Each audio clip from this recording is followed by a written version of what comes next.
तो एपिसोड 3 के शुरू में हम एलेक्स को देखते हैं जो शेन से कहता है कि ये ईगल का बच्चा आज से हमारे साथ ही रहेगा और इसी के साथ ही वो उसका नाम ज़ायरो रखता है। तो शेन बोलता है कि वो ब्लू ईगल इसे हमारे गोट के पास छोड़कर चली गई है, तो तुम इसे पाल सकते हो।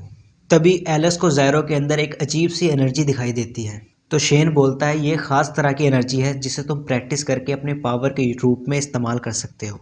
ये सुनकर एलेक्स अपनी प्रैक्टिस स्टार्ट कर देता है और दिन रात मेहनत करने के बाद वो इसमें पूरी तरीके से मास्टर बन जाता है, जिसकी वजह से उसकी ताकत बढ़ गई थी। ये देखकर शेन भी चौंक जाते हैं क्योंकि इस टेक्निक को इतनी जल्दी सीखना बिल्कुल भी आसान नहीं था। आगे स्टोन विलेज को बीस्ट लायन के मरने की खबर पता चलती है, तो स्टोन विलेज के बड़े लोग उस लायन बीस्ट का ब्लड लेने के लिए चले जाते हैं क्योंकि वो बहुत ज़्यादा कीमती था। लेकिन इधर एलेक्स भी चुपके से उनका पीछा कर रहा था। साथ ही हम एक बंदे को देखते हैं जो छुपकर उन सबका पीछा कर रहा था। जब स्टोन विलेज के लोग आगे बढ़ रहे थे तो तभी वो एलेक्स को वहाँ पे देख लेते हैं और उसे डांटने लगते हैं।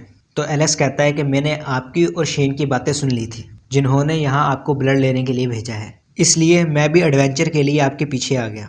तो वो कहते हैं कि हमारे साथ रहना बहुत ज़्यादा डेंजरस है, इसलिए तुम वापस चले जाओ। तभी एक बंदा बोलता है कि एलेक्स का अकेले जाना और भी ज़्यादा डेंजरस है, ये हमारे साथ रहे वही बेहतर है। ये सुनकर वो सभी मान जाते हैं और आगे बढ़ने लगते हैं। आगे बढ़ने पर उन्हें काफ़ी सारे 20 जानवरों की डेड बॉडी मिलती है, जिसे देखकर वो समझ जाते हैं कि लायन बीस्ट की बॉडी लेने के लिए कई और बीस्ट भी आए हैं और आपस में लड़ने की वजह से कुछ मारे गए हैं। इसलिए वो सब और ध्यान से आगे बढ़ते हैं, जहाँ थोड़ी और दूर पर उन्हें 2 और बीस्ट पड़े मिलते हैं जो मरे हुए लग रहे थे। लेकिन अचानक से वो दोनों बीस्ट खड़े हो जाते हैं और उन सबका पीछा करने लगते हैं। जब वो सब एक पेड़ से बने ब्रिज से गुजर रहे थे तभी एलेक्स वहाँ रुक जाता है और अपनी नई टेक्निक से उस पेड़ को तोड़ देता है, जिसकी वजह से वो दोनों बीट्स पेड़ में फंसकर नीचे गिर जाते हैं, जिनके साथ एलेक्स भी गिरने वाला था, पर वो दूसरी साइड के एक पत्थर को पकड़ लेता है। ये देखकर स्टोन विलेज के लोग कहते हैं कि अब हम एलेक्स को दूसरी तरफ से यहाँ कैसे लेके आए। तो एलेक्स बोलता है कि आपको बस ब्लू ईगल को यहाँ बुलाना चाहिए, जो अब हमारी दोस्त बन गई है।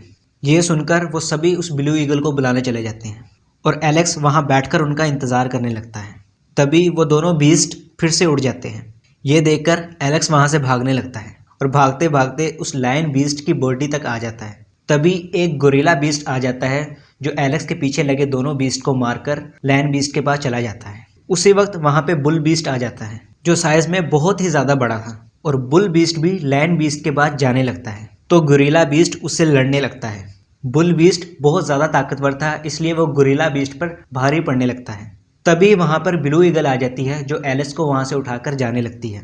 इतने में हम लायन बीस्ट को देखते हैं जो अपनी बची कुची ताकत को लगाकर खड़े होने में कामयाब हो जाता है और उनके चारों तरफ एक शील्ड बना देता है ताकि वो सब वहाँ से भाग ना सके।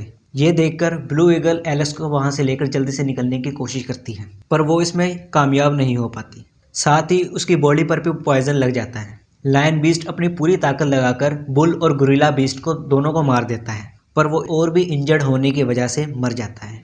साथ ही वो शील्ड भी टूट जाती है। एलेक्स और ब्लू ईगल लायन बीस्ट की बॉडी को लेकर वापस स्टोन विलेज जाने लगते हैं, लेकिन थोड़ा आगे जाने पर पॉइजन की वजह से ब्लू ईगल एलेक्स और बीस्ट समेत नीचे गिर जाती है, जहां उन सब के नीचे गिरते ही उन पर तीरों की बारिश होने लगती है और इसी के साथ ये एपिसोड यहीं ख़त्म हो जाता है। अगर वीडियो पसंद आई तो चैनल को सब्सक्राइब करें और बेल आइकन को दबाना मत भूलना और वीडियो को लाइक और शेयर ज़रूर करें ताकि हम इस सीरीज़ के नेक्स्ट पार्ट जल्द से जल्द अपलोड कर सकें। और हमारी कोशिश रहेगी कि हम और सीरीज़ भी इस चैनल पे अपलोड करें। Without wasting time, subscribe it.